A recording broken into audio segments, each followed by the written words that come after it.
Comment les enfants apprennent à lire et à parler? Tu t'inquiètes pour ton enfant, il a 4 ans, tu remarques comment les autres enfants de son âge commencent déjà à reconnaître des lettres, mais lui, il est très loin de cela. Ou encore, il parle très moins que les enfants de son âge. En tant que parent, tout ce que tu veux, c'est une chose: mettre toutes les chances du côté de ton enfant pour qu'il puisse réussir plus tard dans la vie. Et tu sais aussi très bien que savoir bien lire et bien parler, communiquer, c'est vraiment la base, la fondation de tout apprentissage futur. Et quand nous parlons de la lecture ici, ce n'est pas juste la reconnaissance de mots. Dans la lecture, il y a compréhension. Donc si ton enfant lit mais ne comprend pas, alors il a des problèmes de lecture. C'est la lecture qui va permettre à ton enfant d'avoir confiance en lui, de pouvoir travailler des sujets comme les mathématiques, les sciences, les physiques, la communication, d'avoir une très bonne confiance en lui et aussi l'amour de l'apprentissage. Mais voilà le problème. On te dit tout et n'importe quoi. Il faut attendre qu'il soit prêt. Ou encore, force-le un peu, sinon il va prendre du retard. Une autre encore, c'est tous les enfants sont différents,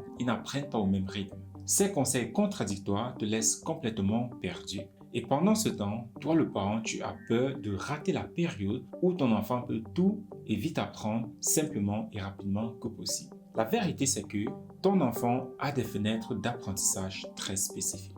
Et c'est ce qu'on appelle les périodes sensibles où le cerveau de ton enfant est comme une éponge. Entre 0 et 6 ans, c'est la période où ton enfant peut absorber toutes sortes d'informations avec une simplicité et une facilité incroyables. Et ne t'en fais pas, il y a des méthodes scientifiquement prouvées pour l'accompagner. Et ici, vraiment, c'est très important pour toi, le parent, de noter que quand nous parlons de cette période sensible entre 0 et 6 ans, ce n'est pas juste le langage. Parce que beaucoup de parents pensent que cette période-là est uniquement pour le langage. Mais ce n'est pas le cas. L'enfant peut tout apprendre durant cette période-là si on connaît comment s'y prendre et si on a des outils adaptés pour apprendre ces choses-là à l'enfant. Les neurosciences modernes nous montrent que l'enfant peut absorber des centaines voire des milliers de mots dans cette période-là sans effort et avec une simplicité incroyable. Et les enfants qui bénéficient d'un très bon accompagnement développent non seulement une très bonne maîtrise de la lecture et de la compréhension, mais aussi une très bonne confiance en eux et un amour de l'apprentissage qui les accompagnera durant toute leur vie. Alors, si tu veux découvrir les 3 erreurs que 99% de parents font sans le savoir et qui freinent énormément l'apprentissage et le développement de leurs enfants, et ainsi que la méthode très simple que tu peux commencer aujourd'hui pour booster son développement, reste bien accroché. Dans cette première partie, nous allons voir ce qu'il ne faut pas faire, les 3 erreurs fatales. La première erreur, oui, tu l'as bien deviné, il commence déjà avec l'apprentissage de l'alphabet. Alors, une question que j'ai pour toi: comment est-ce que ton enfant a-t-il appris l'alphabet? En chanson, en récitation ou bien vraiment en reconnaissance instantanée? J'aimerais bien savoir ta manière, mets-le dans les commentaires. Tu connais sûrement cette chanson de A, B, C, D, E, F, G, H. Tu connais sûrement cette chanson. C'est la méthode la plus populaire, mais cependant aussi la plus destructrice en ce qui concerne l'apprentissage. Pourquoi? Parce qu'elle crée une dépendance mélodique chez ton enfant. Beaucoup de parents mettent leurs enfants devant la télé parce qu'ils se disent: oui, mon enfant regarde les dessins animés, mais il apprend l'alphabet ou il apprend à compter. Et dans ces dessins animés-là, on le fait en chanson. Cela est extrêmement détrimental pour le cerveau de ton enfant. Un exemple, si je te demande quelle lettre vient avant la lettre H, comment est-ce que tu fais? Tu recites A, B, C, D, E, F, tu le chantes, ou bien comment est-ce que tu fais pour trouver ce qui vient avant la lettre H? Et c'est comme ça que ton cerveau fonctionne quand il a été appris en utilisant la mélodie. Voilà pourquoi il pense en mélodie, ce qui est très inadéquat pour le fonctionnement du cerveau. Quand ton enfant verra par exemple la lettre M, au lieu de dire M, il va commencer à dire comme dans la chanson qu'il a vue. Donc alors, au lieu de voir le mot M-A-T et dire mat, il va dire mat, ce qui n'est pas du tout le mot ou bien la façon dont ce mot est lu. Il ne peut plus décoder les mots, il est bloqué. Ce à quoi cela ressemble, c'est comme si tu lui avais donné une clé qui ne marche que sur une seule porte et ce que tu attends de lui, c'est qu'il utilise cette clé-là pour ouvrir toute forme de porte avec. Cela ne marche pas. La deuxième erreur, qui est toujours concernant l'alphabet, c'est d'utiliser les lettres avec association. Un exemple, A comme ananas. Regarde, A comme ananas, B comme ballon. Penses-tu par là aider ton enfant à mémoriser? Mais en réalité, tu lui compliques la tâche. Quand il verra la lettre A, alors son cerveau va rechercher l'image d'un avion au lieu de tout simplement se concentrer sur la lettre A. Pire encore, que se passe-t-il quand il voit la lettre A dans le mot armoire dans un autre livre? Alors, son système s'effondre. Ces associations artificielles limitent sa compréhension et ralentissent son apprentissage au lieu de l'accélérer. Faire comprendre à un enfant ou bien apprendre l'alphabet à un enfant en utilisant ces associations, c'est vraiment destructeur pour le cerveau de l'enfant parce qu'un enfant qui a mémorisé que A c'est ananas, B c'est banane, prochainement, chaque fois qu'il voit un mot et qui a la lettre A à l'intérieur, Jeremy se dit ah voilà, voilà ananas. Il voit par exemple le mot banane, il voit ah ça c'est banane, il voit ah il dit ça c'est ananas, il voit il dit peut-être ça c'est nuage. Ce qui fait qu'il ne comprend pas en fait cette association. Il dit ok, banane, ananas, nuage, Émile, mais c'est quelle combinaison ça? Ce qui fait que son cerveau ne comprend pas cette information. La troisième erreur, comme déjà peu mentionné dans la première erreur, c'est déléguer l'apprentissage ou bien l'éducation à des écrans ou bien à des vidéos éducatives. Mon enfant apprend déjà avec sa tablette. C'est parfait. Non, ça c'est un piège. Les applications peuvent donner l'illusion que ton enfant est en train de progresser, mais cependant, il est juste être en train de développer une addiction envers ces écrans. Les vidéos éducatives comme les vidéos abécédaires ou bien pour apprendre l'enfant à compter peuvent donner l'impression que votre enfant est vraiment en train d'apprendre quelque chose, tout simplement parce qu'il mémorise des séquences et est capable de les chanter ou bien de les réciter, mais cependant, l'enfant n'apprend pas vraiment à lire et à comprendre ce qu'il est en train de faire. Et ces vidéos sont conçues pour rendre vos enfants accros à cela. Ils n'ont vraiment trop rien à voir avec l'apprentissage. Je sais, le disant comme ça, vous allez dire aux parents, non mais c'est pas vrai, c'est uniquement fait pour l'apprentissage.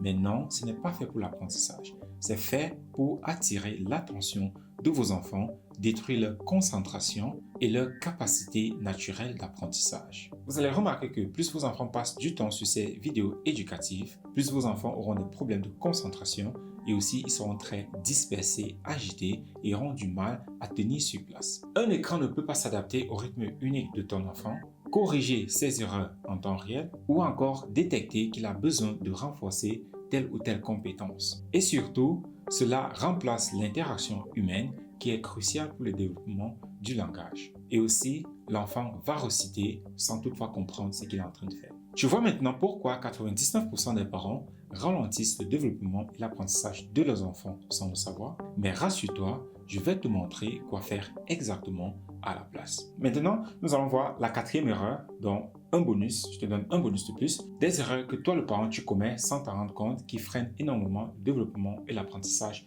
de ton enfant. Et ceci, c'est l'apprentissage par la phonétique. Oui, par la phonétique. C'est C-A-T, on dit K-E-T, K-T. Tout ça, c'est extrêmement pénible pour ton enfant. Voilà pourquoi ton enfant peut lire des mots, mais il ne les comprend pas. Voilà pourquoi il peut faire la lecture et après, quand tu lui demandes qu'est-ce qu'il a lu, il n'a aucune idée. Pourquoi? Parce que son cerveau est préoccupé à découper les mots sous forme de phonétique et par conséquent, l'enfant ne comprend même pas le sens des mots qu'il est en train de lire. Je le répète bien, ceci est très crucial. Quand vous utilisez la phonétique, comme on dit B-A, ba, B-O, bo, cela freine énormément le développement du cerveau de votre enfant. Parce que quand votre enfant voit par exemple M-A-M-A-N, il ne voit pas le mot maman, mais il voit M-A-M-A-N. Il voit maman. C'est ça que son cerveau enregistre. Donc son cerveau n'enregistre pas ce que maman veut dire, mais son cerveau est plutôt préoccupé à découper les mots en phonétique de telle sorte qu'il puisse les lire. Voilà pourquoi ceci est très dangereux en ce qui concerne le développement du cerveau de votre enfant. Maintenant que nous avons vu les 4 erreurs que plus de 99% de parents commettent sans même le savoir, nous allons passer à la deuxième partie qui est les solutions. Quelles solutions est-ce que toi, tu peux donc utiliser dès maintenant à la maison pour commencer à aider ton enfant? Alors, la première solution, c'est déjà commencer par l'alphabet. L'alphabet, c'est vraiment la fondation. C'est la fondation de l'apprentissage, c'est la fondation de la communication, c'est la fondation du langage. Donc, s'il y a un problème déjà au niveau de l'alphabet, alors ton enfant aura énormément des problèmes plus tard dans sa vie. Et c'est vraiment triste comment beaucoup de parents négligent énormément l'apprentissage de l'alphabet parce qu'on minimise cela, on le simplifie, mais on ne comprend pas jusqu'à quel point celui-ci est important pour le développement, linguistique, vocal, l'apprentissage, que ce soit les mathématiques, les physiques, les chimies, pour ton enfant. Donc ne prends pas cela à la légère, c'est vraiment la fondation de l'apprentissage. Et juste en passant, nous avons une maman avec qui nous travaillons et son fils a 12 ans aujourd'hui et il est en 6e. Et déjà depuis qu'il est dans le CE1, c'est là que les problèmes ont commencé. Depuis le CE1, les problèmes ont commencé et sa maman, elle est enseignante. Donc, on ne peut pas dire qu'il lui a manqué de méthodologie parce qu'elle est enseignante. Mais cependant, depuis que son fils est au CE1, les problèmes ont commencé. Et cela a continué comme ça. Avec le temps, ça ne fait que s'empirer. La maman a tout fait qu'elle pouvait, mais rien. Et elle a vu toutes sortes de spécialistes, que ce soit des logopèdes, des orthophonistes, des pseudopsychiatres, des neuropédiatres. Elle a vu toutes sortes de spécialistes avec, mais on n'a pas pu aider l'enfant. Avec le temps, la situation s'empirait et elle est même arrivée à un niveau où l'enfant pleurait chaque fois qu'on lui disait que c'est l'heure d'apprendre. Donc imaginez-vous un garçon de 12 ans que quand on dit « Ok, c'est l'heure d'apprendre », il se met à pleurer. Ou bien il s'endort parce qu'il ne veut pas vivre cette torture. Oui, apprendre était devenu pour lui comme une torture. La maman, dépassée, ne savait plus quoi faire. Étant enseignante, elle se disait « Mais qu'est-ce que je fais mal ?» Vous pouvez imaginer la culpabilité de la maman parce qu'elle, en tant qu'enseignante, elle n'arrive pas à aider son garçon. Et c'est là que nous avons commencé à travailler ensemble. Et quand nous commencions à travailler, nous avons testé l'enfant. Et on s'est rendu compte qu'il avait des problèmes au niveau de l'alphabet qu'on n'avait jamais détecté. Imaginez-vous un enfant de 6e qui a des problèmes au niveau de l'alphabet. Et pour nous, c'était clair que l'enfant a des lacunes, surtout au niveau de l'alphabet, parce que quand on regarde parfois certaines lacunes chez les enfants, nous savons déjà que c'est la fondation qui n'a pas été bien faite. Mais les parents disent toujours, non, si mon enfant seulement pouvait se concentrer, s'il pouvait se concentrer, s'il pouvait se concentrer. Mais ce n'est pas un problème de concentration. Si votre enfant a des problèmes de concentration, ça veut dire qu'il a des problèmes au niveau de sa fondation. Et quand nous commençons à travailler avec lui, déjà en l'aidant à bien corriger sa fondation, en moins de 2 semaines, l'enfant a repris confiance en lui en ce qui concerne l'apprentissage. Et après 1 mois, l'enfant a changé de classe. On l'a fait avancer d'une classe en moins de 1 mois. Donc voilà ce qui est possible quand vous corrigez la fondation de votre enfant. Ils sont plus confiants, ils adorent plus l'apprentissage et ils sont plus concentrés. Donc, faites très attention à comment est-ce que vous enseignez l'alphabet à votre enfant parce que c'est vraiment la chose la plus importante, c'est la plus cruciale. Et ce que nous recommandons, nous aidons les parents avec ça, mais si nous ne travaillons pas encore ensemble, alors rassurez-vous que vous apprenez l'alphabet à votre enfant lettre par lettre et de préférence d'abord en désordre. Ne les faites pas réciter en ordre parce que ça devient juste une chanson, bien une récitation et il n'y a pas de compréhension derrière. Commencez à leur apprendre cela en désordre et lettre par lettre. La deuxième solution, c'est au niveau de la lecture. Donc, votre enfant, il a maîtrisé l'alphabet. Maintenant, on se dit, OK,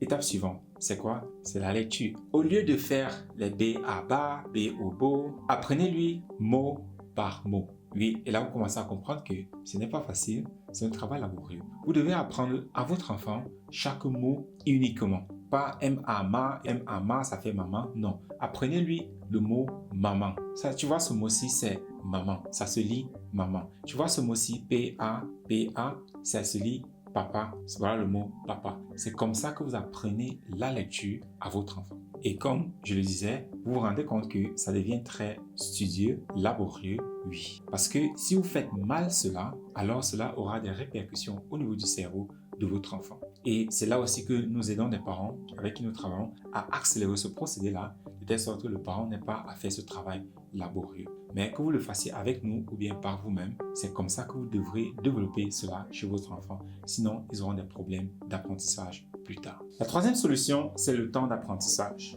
Combien de temps est-ce que tu utilises pour apprendre avec ton enfant? Et ce temps-là, vraiment, il varie en fonction de l'âge de l'enfant. Un enfant, quand nous travaillons, par exemple, avec des enfants de 1 an à 5 ans, oui, déjà à partir de 1 an, c'est possible de travailler avec des enfants quand vous avez la bonne méthodologie. Parce que nous commençons en général à partir de 1 an pour les parents qui nous découvrent tôt, ce qui fait qu'à partir de 1 an et demi, les enfants maîtrisent déjà leur alphabet. À partir de 2 ans et demi, ils maîtrisent déjà des syllabes et des mots à 3 jusqu'à 6 lettres. Et à partir de 5 ans, ils ont vraiment un niveau où, quel que soit ce que vous leur donnez, ils sont capables de lire et de vous expliquer ce qu'ils ont lu. Une maman, par exemple, avec qui nous travaillons, elle a posté dans notre groupe une vidéo de sa fille de 5 ans qui était en train de lire. qu'est-ce qu'elle lisait? Un livre sur la nutrition. Un livre que si je te donne même toi le parent, tu auras des difficultés à le lire. Et pour elle, c'était normal, naturel. Elle le lisait et elle en discutait de ça avec sa maman. Donc, voilà ce qui est possible quand ton enfant a de bons outils, une bonne structure et une bonne méthodologie pour les accompagner. Go ahead. So I'm reading this book Can you about. tell us what book it is? So it's called Nutrition and Physical Degeneration. Uh-huh. And there's these 3 rats on this page, Yeah, I see him. and they're like they're different. They're eating different things of flour. The first one is eating whole wheat, which is best, and it likes people. Okay. The second one is flour, and it doesn't like people. And it's as white flour. I'll read that part.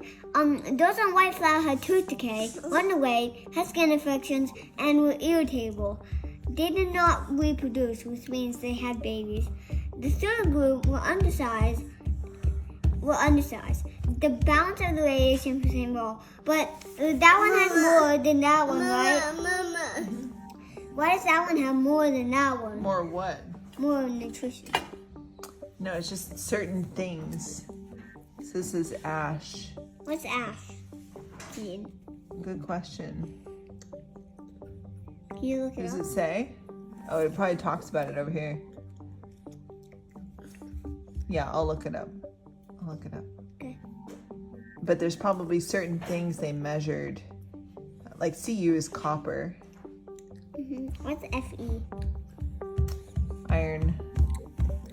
What's So this one had high amounts. What was this one eating? Mama? It was eating Mama. Brandon Middlings.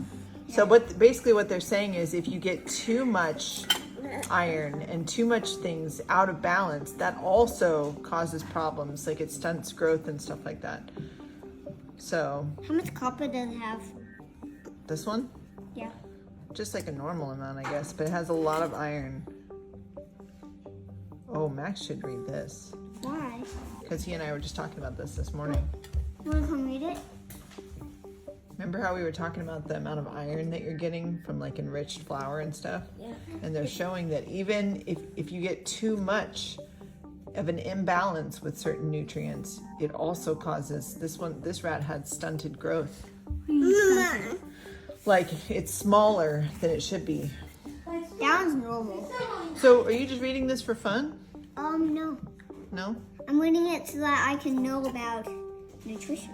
Oh. Ou bien encore un garçon de 3 ans qui est déjà confortable avec la lecture. Oh, Jane, look, can see. See, Sally, go.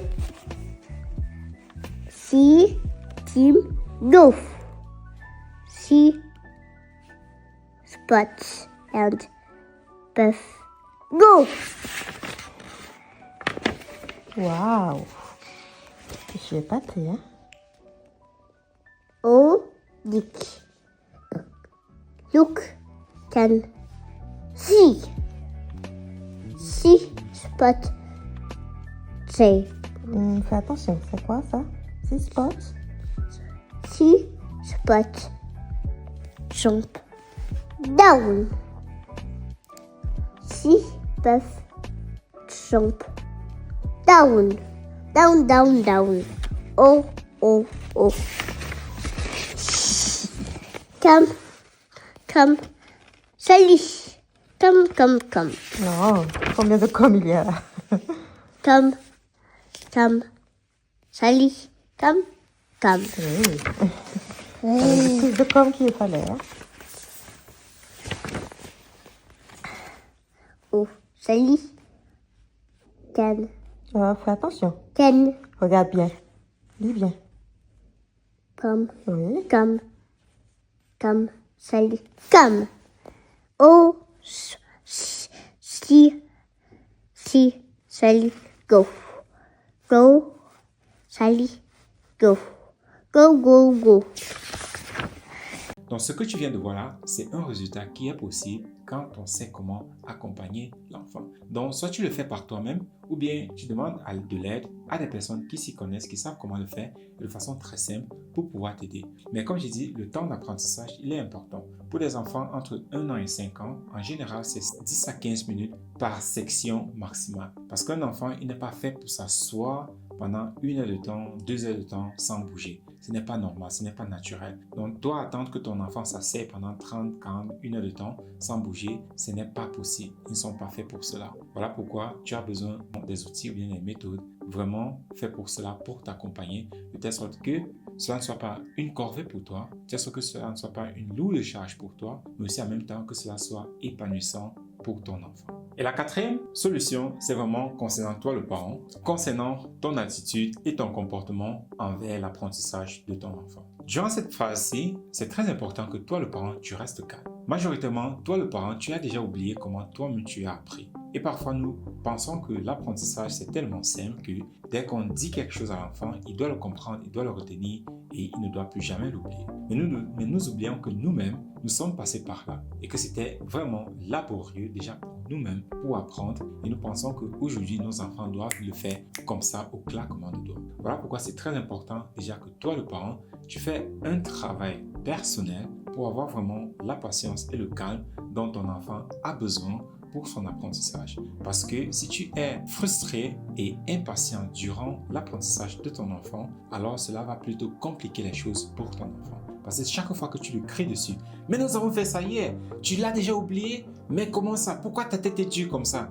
Tu ne comprends jamais rien. Si tu es constamment en train de crier comme ça sur ton enfant, alors cela stresse encore plus ton enfant, ce qui fait qu'il oublie encore plus rapidement, même ce qu'il connaissait déjà, ce qui fait que toi, ça te stresse et ça te frustre encore plus, ce qui fait que tu cries encore plus sur ton enfant, donc ça crée donc un cercle vicieux sans fin. Voilà pourquoi à un certain moment, les mamans pètent un câble parce qu'elles se disent « j'en peux plus ». Et elle se dit « j'ai besoin d'une autre personne pour venir le faire à ma place parce que mon enfant ne m'écoute pas ». C'est pas que ton enfant ne t'écoute pas, mais c'est que depuis le départ, tu n'as pas adopté une bonne stratégie, une bonne attitude pour aider et accompagner ton enfant. Donc aujourd'hui, quand ton enfant ne t'écoute plus pendant l'apprentissage, tu es juste en train de faire face au pot cassé que tu as commencé depuis son passage. Tu dois aussi célébrer chaque progrès de ton enfant. Ne vois pas juste ce qu'il fait mal, vois beaucoup plus ce qu'il fait de bien. Il a réussi à prononcer le M correctement, félicite-le. Cette petite victoire construit sa confiance en lui